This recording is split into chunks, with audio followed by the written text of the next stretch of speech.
শুরু করিতেছি মহান আল্লাহর নামে, যিনি পরম করুণাময় এবং অত্যন্ত দয়ালু।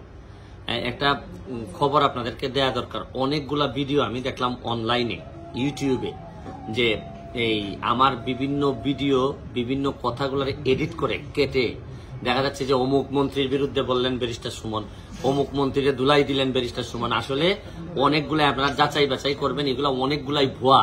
মানে আমার আগের বক্তব্য কোনো জায়গা থেকে কেটে, একটুকুই জায়গা থেকে কেটে, ওই জায়গা থেকে কেটে। গতদিন দেখলাম যে শিক্ষামন্ত্রীকে কিসে কি করলেন, দুর্নীতি ফাঁস করে দিলেন। এগুলা একেবারেই সত্য না। এগুলা হচ্ছে গিয়ে মানে আমার নাম বললে হয়তো অনেক জায়গায় মিডিয়াতে ভিউজ হয় বেশি, মানুষ এইগুলা এই ভিউজ বাড়ানোর জন্য এইগুলা কাটসাট করতেছে। কাটসাট করে এটা আমাকেও প্রশ্নবিদ্ধ করতেছে এবং যাদের নাম নিয়ে আসতেছে তারাও প্রশ্নবিদ্ধ হচ্ছে।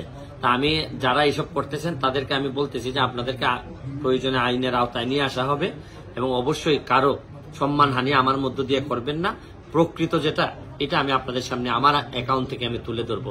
শুধু ভিউজের কারণে অন্য মানুষের ইজ্জত নিয়ে এরকম টানাটানি করবেন না। আজকের মতো বিদায় নিচ্ছি। ভালো থাকবেন, সুস্থ থাকবেন।